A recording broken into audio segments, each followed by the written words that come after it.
Welcome back to Beyond the Box Score, your go-to destination for in-depth NBA analysis, expert predictions, and actionable betting insights.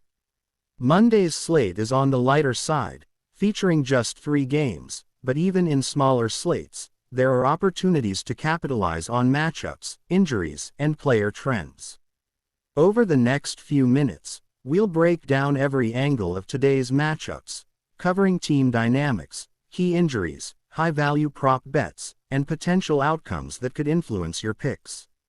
Let's dive in and get right into the action. Our first game features the Kings versus the Pacers. The Pacers are 3.5-point favorites, and this matchup has some notable nuances despite both teams struggling defensively. Domantas Sabonis will be out for the Pacers, leaving a void in the frontcourt. The Kings have a couple of question marks themselves, with Keegan Murray and Dennis Schroeder listed as questionable. The Pacers, meanwhile, carry a lengthy injury list, but no recent returns are expected for this game, meaning they remain without a key contributor like Nebard. One player that stands out for the Pacers is Jay Huff, who has recently stepped into the starting center role and has been exceptional on defense. Huff recorded 5 blocks in his last outing against the Bulls, demonstrating his potential as a game-changer in the paint. The current block line sits at 2.5, with plus money on offer, and for alternate line parlays, lowering it to 2 presents and even higher hit rate. Huff has played over 20 minutes in the starting lineup for 10 games this season, recording 3 or more blocks in 9 of those contests and averaging 3.5 blocks per game. With the Kings surrendering the 11th most blocks to centers, Huff is in a prime spot to exceed expectations. For the Kings, performances have been inconsistent, making this matchup tricky. Zach LaVine just had a huge game but otherwise tends to deliver big performances only once every 3 or 4 games. DeMar DeRozan has been struggling, frequently going under on his scoring lines. Russell Westbrook and Keegan Murray have also been inconsistent. Yet there's a player worth focusing on, Maxim Rayod. After Drew Eubanks struggled in the starting center role, Rayod was elevated from the bench and rewarded with significant minutes. He responded impressively with a career-first double-double against the Heat. Over games where he plays 20 minutes or more, Rayod averages 14 points, and with the Pacers allowing the 7th most points to centers and ranking 8th in rebounds allowed, this could be a prime opportunity for him. The double-double line is currently at plus 350, which makes it an attractive prop, while his points output is another angle to monitor. On the Pacers' side, Pascal Siakam represents their best matchup opportunity. His scoring line has been set at 26.5 points, which could be adjusted down to 25 for an alternate line parlay to improve the probability of hitting.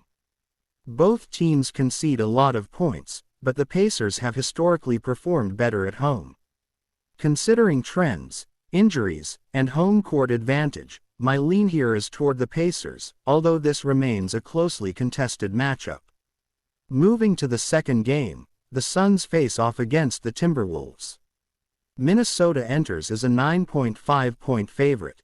The Suns are dealing with the significant absence of Devin Booker, and Dillon Brooks is listed as questionable. Brooks's status is particularly impactful, given his recent high-volume role in the offense. Minnesota is fully healthy and defensively solid, ranking 11th in fewest points allowed, while the Suns are similarly stingy, surrendering the 8th fewest points. This points toward a lower-scoring game overall, but player-specific props create potential. Edges for bettors. Grayson Allen's first-quarter points prop remains an attractive play. Even with his line slightly increased, Allen has hit this prop in 80% of games this season. With Booker out, Allen will see increased minutes and offensive opportunities, making this prop a high-probability target. Another player to monitor is Colin Gillespie, who has recently been moved into the starting lineup. In the last matchup against the Timberwolves on November 21, Gillespie scored 20 points, grabbed 7 rebounds, and recorded 4 assists in 34 minutes. During the game where Booker got hurt, he attempted 14 three-pointers, making 8. His three-point line currently requires 3 or more makes, which he has accomplished in 8 of the last 10 games this season. Minnesota ranks 13th in points allowed to point guards, which further enhances Gillespie's value. Adjusting his point total to 15 for an alternate line parlay is another angle with a strong track record. Looking at first quarter rebounds, the Timberwolves have an intriguing prop that has consistently hit this season, with success in 9 of the last 10 games. This player averaged slightly over 4 rebounds in the first quarter and recorded 7 rebounds against the Suns in November. The line currently sits at 2.5 and is likely to be adjusted upward throughout the night. Anthony Edwards has been somewhat passive over the past few games, taking fewer than 12 shots per contest, yet this pattern has historically been temporary.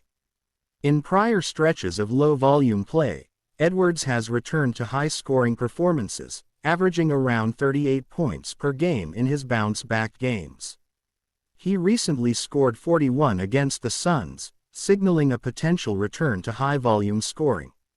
Bettors can consider the over for a bounce-back scenario or the under if they expect Edwards' conservative approach to continue.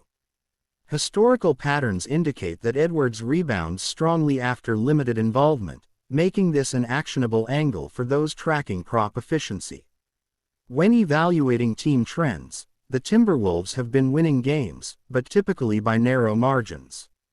The Suns' defense is formidable, and even with Dillon Brooks's uncertain availability, they present a challenging matchup. Assuming Brooks plays, the edge leans toward the Suns. If he sits, the advantage shifts slightly toward Minnesota. This game exemplifies how careful analysis of player availability, team tendencies, and matchup inefficiencies can uncover high-value betting opportunities even in smaller slates. At Beyond the Box Score, we focus on delivering deep, actionable insights to help you approach every NBA slate with confidence. From player props to team trends, we break down every angle that could provide an edge. Monday may be a lighter slate, but the depth of analysis and attention to detail allows you to find value where others might overlook it. Last game of the day: the Spurs versus the Pelicans. While information on this game is a little more limited compared to the other matchups, there's still a lot to dissect here, from injuries and player availability to team trends and prop opportunities that have consistently high hit rates. The Spurs come into this game as 9.5-point favorites. There's some uncertainty surrounding Stephon Castle and Victor Wembanyama. Castle practiced on Sunday but has now been moved to questionable, while Wemby's status hasn't been updated in 9 days, leaving some ambiguity about how much he'll play and whether there might be a minute restriction. Another player to monitor is their other center, L. Kornet, who is also listed as questionable. The minutes allocation for these players could play a significant role in the game's flow, so keeping an eye on updates is crucial for props and lines. The Spurs have a prime opportunity to assert themselves against a Pelicans team that has been struggling defensively, making this matchup one to watch for both team outcomes and individual player performances. For the Pelicans, Zion Williamson is out, as is Jordan Poole, and Herb Jones is questionable. Herb Jones' availability is particularly impactful because his presence affects Saddiq Bey's recent scoring and rebounding trends. If Jones plays, Bey's efficiency and output could be hindered, potentially lowering his value in both points and rebounds. This connection between injuries and player performance highlights why monitoring last-minute updates is essential. One prop that stands out even before the full news comes in is Derek Queen's first quarter points. Historically, Queen plays around 5 minutes in the opening quarter and has gone under 3 points in 80% of games this season. If Wembanyama is on the floor, this matchup becomes even tougher for Queen. Additionally, Queen has gone under in both previous matchups against the Spurs this season, reinforcing this as a high-probability play.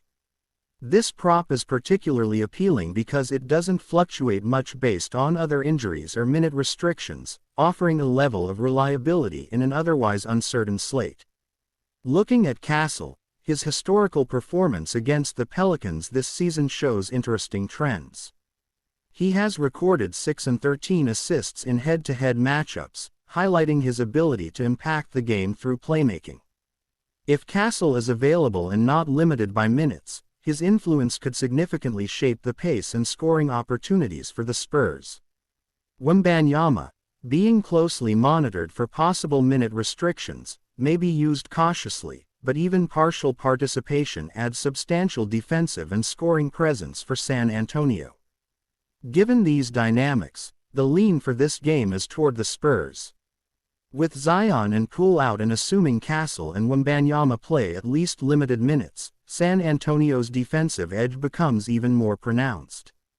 The Spurs are capable of controlling the game on both ends, and the absence of two of the Pelicans' top players gives them a strong opportunity to cover the spread and potentially win by double digits. Expect the Spurs to assert themselves on the road and capitalize on the Pelicans' current vulnerabilities.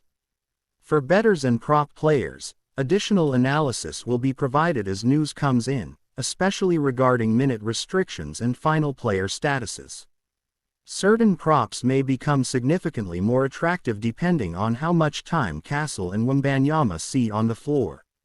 For those tracking first quarter outcomes, points, assists, and rebounds, staying updated with late-breaking injury news will provide the most edge for smart wagering. In summary, Monday's slate, though limited in games, provides multiple opportunities for strategic betting.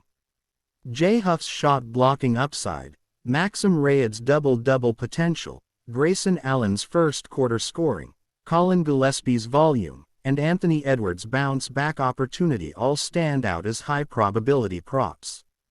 For team bets, the Pacers at home and the Suns with key contributors available offer compelling angles. These insights demonstrate the importance of evaluating minutes, roles, matchups, and recent trends rather than relying solely on traditional spreads or totals. While the Spurs-Pelicans matchup has a few unknowns, the data points we do have provide a clear framework for analysis. Derek Queen's under on first-quarter points stands out, 𝐏𝐈𝐂𝐂's potential contributions could dictate game flow, and Wembanyama's defensive impact remains a critical variable. Leaning on the Spurs for a double-digit win makes sense given the current landscape, and tracking late-breaking news will allow for fine-tuning prop bets and lines. At Beyond the Box Score, we focus on breaking down every angle so you can make smarter, informed decisions with your betting strategy. From injury analysis to player trends and prop insights, we cover all aspects that can give you an edge on the slate. Today's game may be less straightforward, but careful attention to detail, player availability, and matchup tendencies still uncovers opportunities for strategic betting. Thanks for joining us today. If you found this breakdown helpful, engage with the video by liking and commenting. It helps the channel continue providing expert NBA analysis, daily predictions, and advanced betting insights. Stay sharp, stay informed, and remember, at Beyond the Box Score, every detail counts when making smarter betting decisions.